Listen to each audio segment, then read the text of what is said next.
इस पर निर्भर करता है कि हमने खुद को क्या रूप दिया है।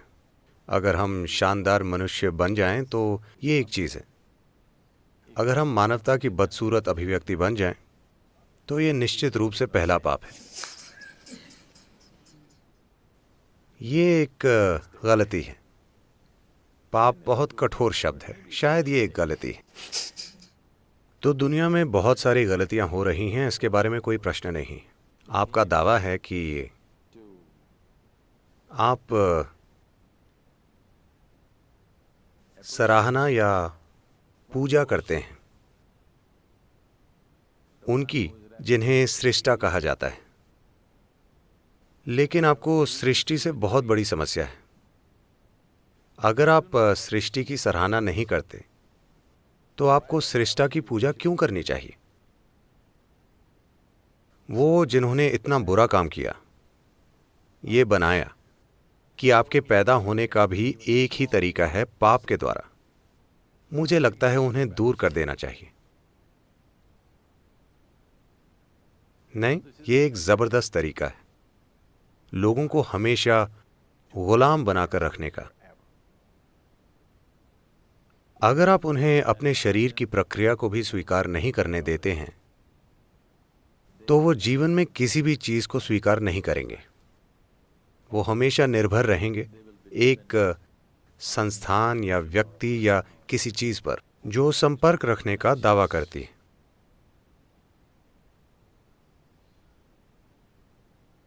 एक इटालियन माफिया को लॉ कोर्ट में लाया गया और वो हाथों में एक मोटा सिगार लिए अंदर आया। वो इस तरह से आया और बैठ गया जैसे कि वो मेहमान हो। जज ने उसकी अकड़ को देखा और पूछा, क्या आपके पास वकील है? उसने धुआं उड़ाते हुए कहा, नहीं, पर कुछ जज मेरे दोस्त हैं।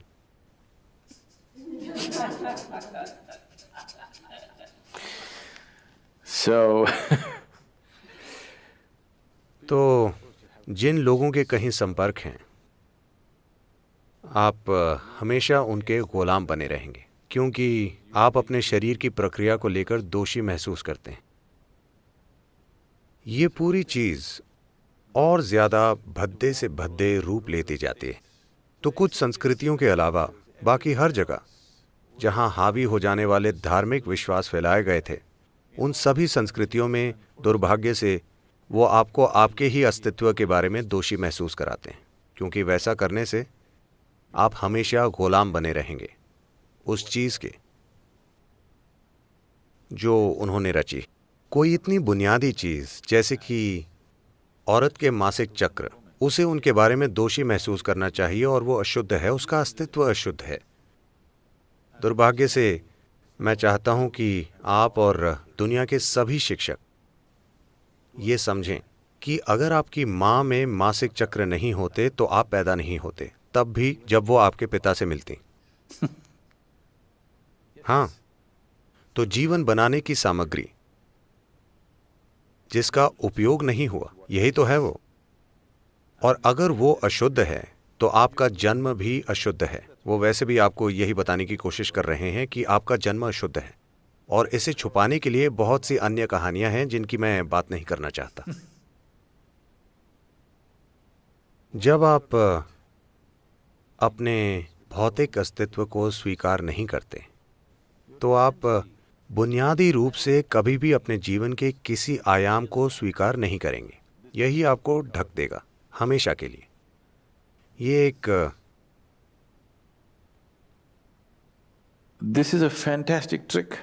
एक जबरदस्त चाल है आपको हमेशा गुलाम बनाने की। कोई आश्चर्य नहीं है कि संस्थाएं अपना महत्व खो देने के बाद भी बनी हुई हैं, बस इसीलिए कि आपका अस्तित्व, आप अपने अस्तित्व को लेकर ही दोषी महसूस करते हैं। अगर आप अपने अस्तित्व को लेकर दोषी महसूस करते हैं तो वो जो सृष्टि का स्रोत है उसे और ज्यादा दोषी महसूस करना चाहिए। आप हमेशा के लिए दोषी महसूस करते हैं, तो वो जिसने बनाया है उस पर दोष का बोझ और ज्यादा होगा। दोष डालना और डराना ये आबादी को कंट्रोल करने के जबरदस्त तरीके रहे हैं। ये लंबे समय से सफलता से किया गया है। अब समय आ गया है इसे तोड़ दिया जाए।